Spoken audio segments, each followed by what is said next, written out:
বাংলাদেশের ক্রিকেটের ইতিহাসের বড় পুত্র, বাংলাদেশের ক্রিকেটের একজন জীবন্ত কিংবদন্তি, বিশ্বসেরা অলরাউন্ডার সাকিব আল হাসান। তাকে মানুষ সর্বোচ্চ ব্যবহার করেছে। কোন জায়গায় ব্যবহার করেনি? একেবারে বাংলাদেশের জাতীয় গণমাধ্যম থেকে শুরু করে বাংলাদেশের যত কন্টেন্ট ক্রিয়েটর আছে, শুধু কন্টেন্ট ক্রিয়েটররাই না, লাখ লাখ মানুষ যারা অন্য সেক্টরে ভিডিও করে, যারা রাজনীতিবিদ, তারাও সাকিব আল হাসানের নামটা ভাঙিয়ে খেয়েছে। টাইটেলে, ডেসক্রিপশনে কিংবা একেবারে থাম্বনেইলে, সব জায়গায়, কোম্পানিতে, শেয়ার বাজারে, বাইক স্পন্সর, এমন কোনো জিনিস নেই যে জায়গায় সাকিব আল হাসানের নামটি তারা নিয়ে ইনকাম করেনি। ইনকাম সবাই করেছে। এখন তিনি দেশে আসতে পারছেন না। এখন সবকিছু সাকিব আল হাসানের বিরোধী হয়ে গেছে। এই জন্যই বলে যে আসলে সাকিব আল হাসানকে ব্যবহার করে এখন বাংলাদেশের মানুষ, বাংলাদেশ সাকিব আল হাসানকে ভুলে গেছে। কি করেনি দেশের জন্য? আপনি সাকিব আল হাসানকে ভুয়া বলেন, আপনি সাকিব আল হাসানকে দালাল বলেন।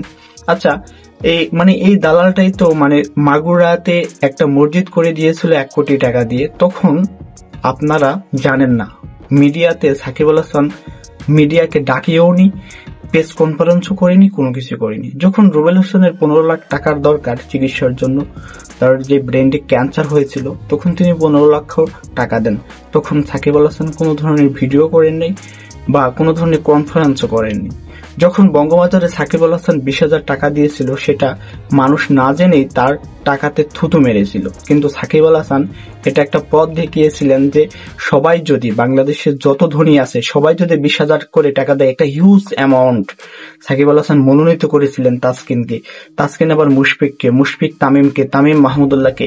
এভাবে বাংলাদেশের অনেক ক্রিকেটার আছে, অনেক বিজনেসম্যান আছে যারা ব্যবসা করে, এবং অনেক বড় বড় প্রতিষ্ঠান আছে। তারা সবাই যদি 20,000 করে টাকা দেয়, বঙ্গবাজারের জন্য অনেক টাকা। কিন্তু এটা কি সবাই ভুল বুঝলো? কিন্তু গোপনে যখন দেখা গেল, নিউজ হান্ট যখন লাইভ করলো, তখন আমরা শুনতে পারলাম যে সাকিব আল হাসান ওই বঙ্গবাজারের জন্য 1 কোটি টাকা অনুদান দিয়েছিলেন, কিন্তু সেটা ছিল গোপন। তাহলে আমরা কি জানতে পারলাম? যে যাকে আমরা দালাল বললাম, যাকে আমরা কি বলবো, যাকে বাংলাদেশের ক্রিকেট ইতিহাসের এত সাফল্য যে বয়ে এনে দিয়েছে, তাকে আমরা সরিয়ে দিলাম।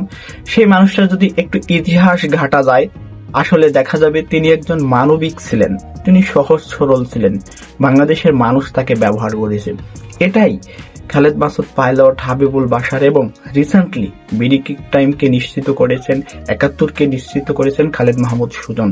তিনি স্পষ্টভাবে বলে দিয়েছেন তাকে মানুষ যথেষ্ট পরিমাণ ব্যবহার করেছে। এখন তো আর ব্যবহার করতে পারছে না, তাই এখন নতুন কাউকে হয়তো ব্যবহার করতে হবে। তাহলে ব্যবহার করতে হলে তাকে অবশ্যই দুর্নাম করতে হবে। সেই জিনিসটাই আসলে বাংলাদেশে হয়ে আসছে। বাংলাদেশের রাজনীতির যে একটা কি বলবো কালচার, সেই কালচারে আপনি যদি একটু খেয়াল করেন, তাহলে দেখবেন যত কিংবদন্তি মানুষই হোক না কেন, যত ভালো মানুষই হোক না কেন, তাকে কোনো একটা সময়ের জন্য, সেটা 5 বছর হোক, 10 বছর সময়ের জন্য হলেও তাকে খারাপ হতে হয়। বাংলাদেশের মানুষ তাকে এটা করে ফেলে। এটা যেন বাংলাদেশের মানুষের একটা অভ্যাস। রিকি পন্টিং কি বলেছিলেন, যখন 2019-এর বিশ্বকাপ শুরু হবে, তখন তার আগেই বলে দিয়েছিলেন যে Shakib Al Hasan very dangerous cricketer. Australian great Shane Watson, তিনি যখন ক্রিকেট খেলেছেন, তখন তিনি বুঝতে পেরেছেন যে সাকিব আল হাসান তার থেকেও এগিয়ে।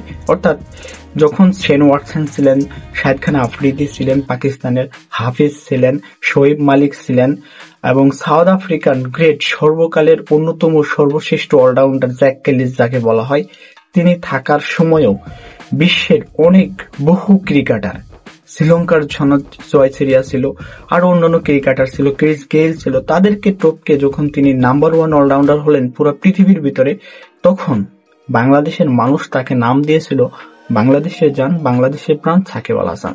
হ্যাঁ, সাকিব আল হাসানকে সব ক্ষেত্রে আমি বলবো না তিনি কোনো অপরাধ করেননি, তিনি কোনো দোষ করেননি। অবশ্যই 7 মাসের রাজনৈতিক ক্যারিয়ারে তিনি একটাই দোষ করেছেন, সেটা হলো তিনি ফ্যাসিস্ট সরকারের হয়ে তিনি শপথ করেছিলেন সংসদে। শুধু এইটুকুই তার অপরাধ ছিল। বাট তিনি সংসদে একদিন গিয়েছিলেন, সেখান থেকে বেরিয়ে এসে তিনি বিদেশে চলে গিয়েছেন, সেখানে লিগ খেলতেন। তখনই বাংলাদেশে একটা মোমেন্ট চলে আসলো যে একটা আন্দোলন হবে। সেই আন্দোলনে তার কোনো ভূমিকা ছিল না, তিনি নিশ্চুপ ছিলেন। এটা অবশ্যই তার দোষ এবং দোষ এই জন্যই যে বাংলাদেশের সকল মানুষ যখন একটা পক্ষে নিয়ে আন্দোলন করছে তখন তিনি সেটাতে চুপ ছিলেন, মানে নীরবতাই কি একটু মানে ভিন্ন রকম হয়ে গেছে।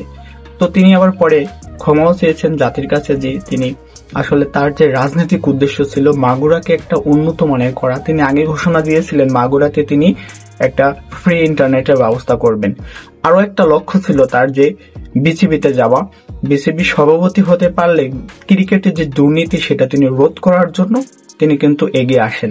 একটা বিষয় কিন্তু খুব বেশি মনে করার মতো বিষয়, যখন বাংলাদেশ ক্রিকেটে বিপিএল নিয়ে চলছিল দুর্নীতি, বাংলাদেশের ক্রিকেটের অবস্থা ছিল খুবই ভয়াবহ এবং বাংলাদেশের অনেক ক্রিকেট স্টেডিয়াম যখন গড়ে উঠছিল না বা হোম অ্যান্ড অ্যাওয়ে ম্যাচ ছিল না, বিসিবি নানান তালবাহানা করত, তখন এই বিসিবির কিছু প্রভাবশালী লোক, পাপন তো অবশ্যই ছিল, তার সাথে গাজী সোহেল এবং অন্যান্য যে কর্মকর্তারা ছিলেন, নিজামুদ্দিন চৌধুরী, এই যে তাদের এগেনস্টে গিয়ে সাকিব যখন বলেছিলেন আমাকে সিও বানান, আমি 2 দিনে ঠিক করে দেব, সর্বোচ্চ 2 মাস লাগবে, আমি হোম অ্যান্ড অ্যাওয়ে ম্যাচ করে দেখাবো। এই যে একটা প্রভাবশালী মানুষের বিরুদ্ধে গিয়ে কথা বলা বাংলাদেশের কোনো ক্রিকেটার পারেনি।